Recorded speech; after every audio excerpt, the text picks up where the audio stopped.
नमस्कार दोस्तों, आज के इस वीडियो में मैं आप लोगों के लिए चाणक्य नीति का छठा अध्याय सुनाने जा रहा हूँ।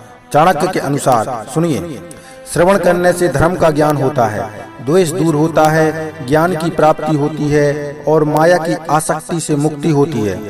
पक्षियों में कौआ नीच है, पशुओं में कुत्ता नीच है। जो तपस्वी पाप करता है वो घिनौना है, लेकिन जो दूसरों की निंदा करता है वह सबसे बड़ा चांडाल है। राख से घिसने पर पीतल चमकता है, तांबा इमली से साफ होता है, औरतें प्रदर से शुद्ध होती हैं, नदी बहती रहे तो साफ रहती है।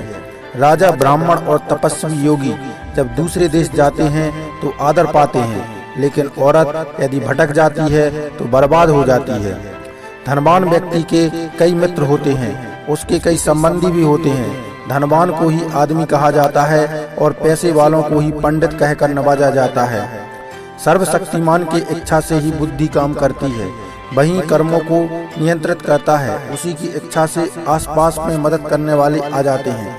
काल सभी जीवों को निपुणता प्रदान करता है, वही सभी जीवों का संहार भी करता है। वह जागता रहता है जब सब सो जाते हैं। काल को कोई जीत नहीं सकता। जो जन्म से अंध है वो देख नहीं सकते, उसी तरह जो वासना के अधीन है वो भी देख नहीं सकते।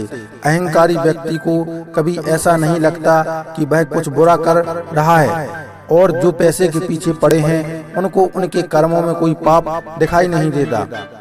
जीवात्मा अपने कर्म के मार्ग से जाता है और जो भी भले बुरे परिणाम कर्मों के आते हैं उन्हें भोगता है। अपने ही कर्मों से वह संसार में बनता है और अपने ही कर्मों से बंधनों से छूटता है।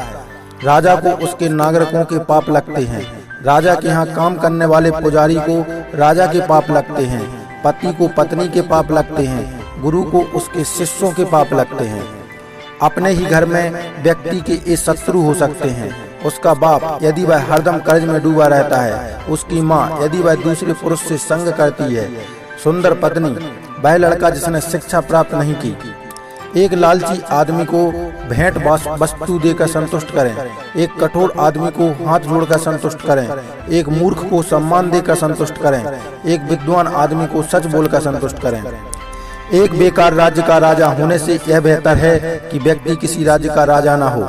एक पापी का मित्र होने से बेहतर है कि बिना मित्र का हो। एक मूर्ख का गुरु होने से बेहतर है कि बिना शिष्य वाला हो।